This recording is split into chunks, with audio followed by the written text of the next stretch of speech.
Look at this bread. Look at it.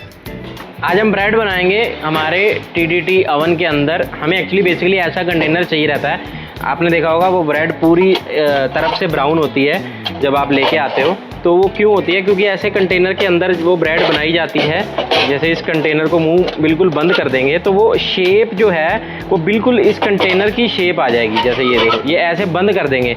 उसके लिए पहले हमारा ये 200 ग्राम का डो है।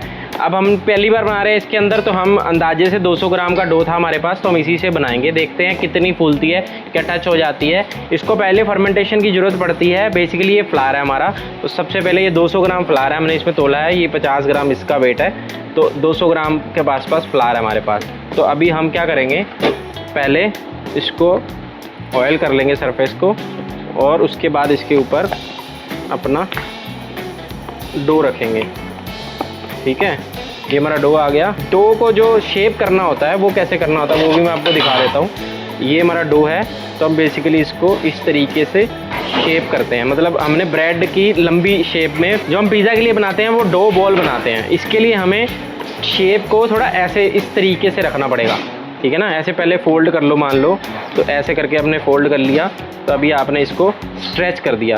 ये वैसे मेरे हिसाब से 200 ग्राम छोटा होगा, ये छोटी ब्रेड है, फिर भी देख लेते हैं आज कि कितनी ब्रेड तो बनी जाएगी, बस साइज़ का डिफरेंस रह सकता है। तो अभी हम इसको फैला लेते हैं। तो अभी हम जो है इसके ऊपर भी अच्छे से बटरिंग कर देंगे हमारे जो कंटेनर है, ताकि जो हमारी ब्रेड है वो कहीं से कहीं तक भी चिपके नहीं। तो ये हमारा ब्रश बहुत अच्छा है, सिंथेटिक ब्रश है बेसिकली ये। तो इससे क्या इवनली फैलता है पूरा, ये देखिए। तो इससे इवनली स्प्रेड होगा जो भी हम लगाएंगे बटर, तो इससे बहुत अच्छा स्प्रेड होता है। सिंथेटिक ब्रश होता है ये। तो ये हमने अच्छे से इस पे लगा दिया है, और अब हम अपनी ब्रेड को इसके शेप करके थोड़ा लंबा शेप कर देते हैं, इसके अंदर ऐसे रख देंगे। देख लो, अब क्या होगा, जब ये फर्मेंट होएगी तो ये अपने आप शेप ले लेगी।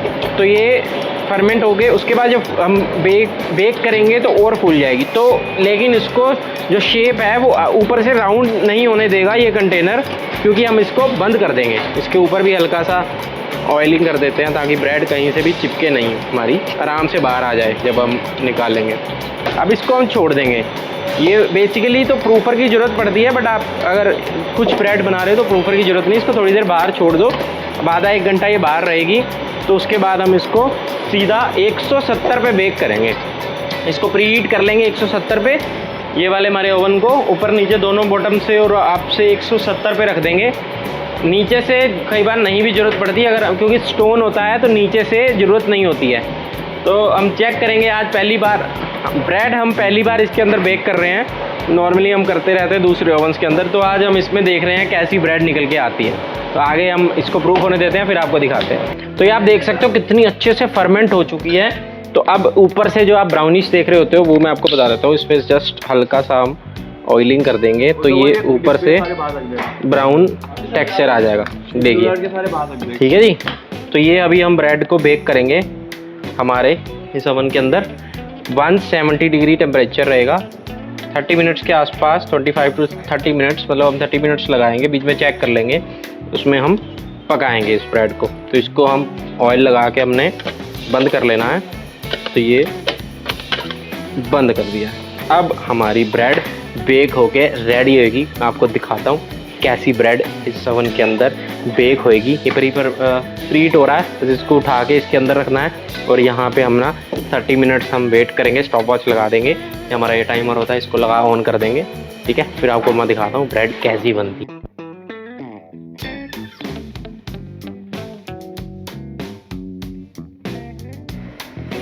तो ये हमारी ब्रेड बन के रेडी है। तो ये हमारी ब्रेड बन गई है। अभी आपको वाइट दिख रही होगी और सॉफ्ट दिख रही होगी बहुत ज़्यादा, क्योंकि ये हमारे नियोपोलिटन डो से बनी है। वाटर कंटेंट बहुत ज़्यादा होता है हमारे फ्लावर से ना। 2 तरीके, ना इसमें हमने ज़्यादा शुगर डाला ना हनी डाला, क्योंकि जब शुगर कैरमलाइज होता है तो वो ब्राउनिश की तरफ चली जाती है। अगर इसमें आप कुछ नहीं डालोगे तो वो ब्राउन नहीं रहेगी। ऊपर से मिल्क, ऑयल और शुगर, हनी, तीनों को मिक्स करके भी अगर हम कैरामलाइज कर देंगे और थोड़ी देर पका देंगे तो ऊपर से ब्राउन हो जाएगी। बाकी ये हमने अपने हिसाब से बनाई है क्योंकि हम नियोपोलिटन डो से बना रहे थे, तो ये बहुत ही सॉफ्ट ब्रेड बनी है। देखो बहुत ही ज़्यादा सॉफ्ट है ये चेक करो, सॉफ्टनेस इसकी चेक करो। तो अगर आपको दूसरी तरीके की जो हम घर पे ब्रेड लाते हैं वो बनानी है तो फिर हमारा 2 घंटे फ्लावर से 2 घंटे वाला प्रोसेस फॉलो होता है। उसमें ब्रेडी टेक्सचर रहता है क्योंकि वो थोड़ा वाटरी कम होता है और ठोस होता है उसका जो डो होता है। उसमें जो ब्रेड बनेगी वो बहुत डिफरेंट बनेगी। हम कभी बनाएंगे तो आपको वीडियो भेजेंगे। तो ये वाला जो था ये हमारी ब्रेड बन के रेडी है।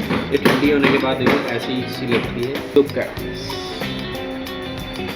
Look at this bread. Look at it. This is the most soft bread. देख ये पाव की तरह सॉफ्ट हो गई है। तो इसको आप ब्रेड जो है वो हमारे 2 घंटे वाले प्रोसेस से बनेगी। ये नियोपोलिटन डो से जो है ये ब्रेड ऐसी बनेगी। लुक एट दिस, देख रहे हो कितनी सॉफ्ट है। तो आप भी ऐसी ब्रेड बनाना चाहते हो तो आप सीख सकते हो हमसे। हमारे ओवन्स के अंदर ऐसी ब्रेड भी बन जाती है। सिर्फ पिज़्ज़ा ही नहीं बनता।